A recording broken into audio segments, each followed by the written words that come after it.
Hello, அனைவருக்கும் வணக்கம். இது சிஸ்லிஸ் கிச்சன். இந்த வாரம் நான் செய்ய போகிறது பன்னீர் புலாவ். அதுக்கு தேவையான பொருட்கள் பாஸ்மதி அரிசி, அது 1 கப்பு. இந்த அரிசியை நம்ம ஃபஸ்ட்டு கழுகி ஒரு 15 நிமிஷம் ஊற வைக்கணும்.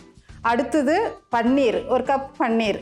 அப்புறம் ஜிஞ்சர் கார்லிக் பேஸ்ட், இது 1 டேபிள் ஸ்பூன். அப்புறம் 2 வெங்காயம், ஒரு 4 பச்சை மிளகாய். அப்புறம் தாளிக்கிறதுக்கு ஒரு பிரிஞ்சி இலை, கேஷ்நட்டு, அப்புறம் லவங்கம், ஜீரகம், ஏலக்கி, பட்டை. இவ்வளோதான் இதுக்கு தாளிக்க வேண்டியது. ஒரு அடி கனமான பாத்திரம் வச்சுட்டு அதில் ஒரு 2 டேபிள் ஸ்பூன் நெய் ஊற்றணும்.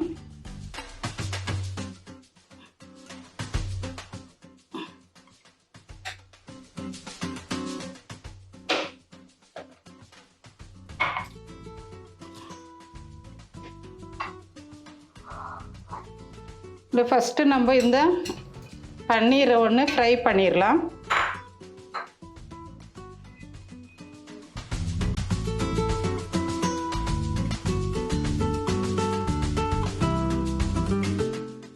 இது நம்ம போட்டு ஒரு 2-3 நிமிஷம் ஆயிடும்னா நம்ம திருப்பி போட்டு எடுத்துடலாம். இது ரொம்ப நேரம் ஃப்ரை பண்ணக்கூடாது, அப்போ ரப்பர் மாதிரி ஆயிடும். சும்மா கொஞ்சம் இந்த தண்ணி கொஞ்சம் விட்டா போதும்.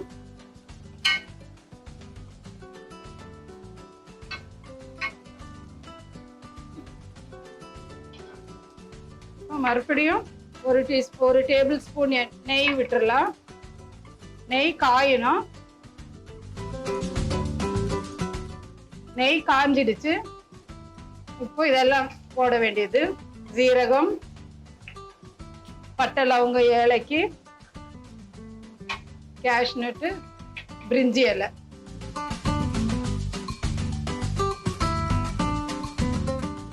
இப்போ வெங்காயமும் பச்சை மிளகும் போட்டுடலாம்.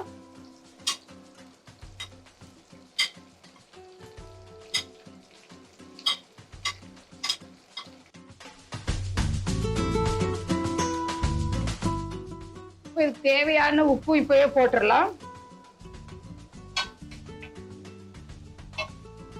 ரொம்ப ப்ரௌன் ஆகக்கூடாது, ஒரு விதம் ஃப்ரை ஆகுனா போதும்.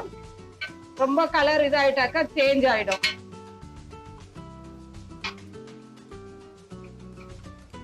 இப்போ ஜிஞ்சர் கார்லிக் பேஸ்ட் போட்டுடலாம்.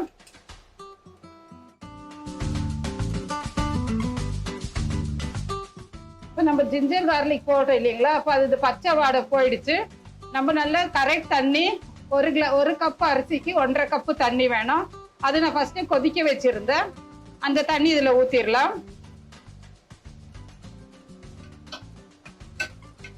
தண்ணி நல்லா கொதிக்கணும். மூடி வச்சிடலாம்.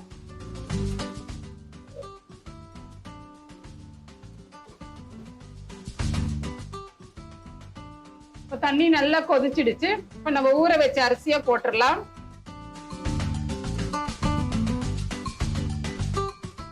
ஒரு 15 நிமிஷம் ஆகும் சாதம் வேகிறதுக்கு. இப்ப தண்ணி கொஞ்சம் வத்திடுச்சு. இப்ப நம்ம பன்னீரை போட்டுடலாம்.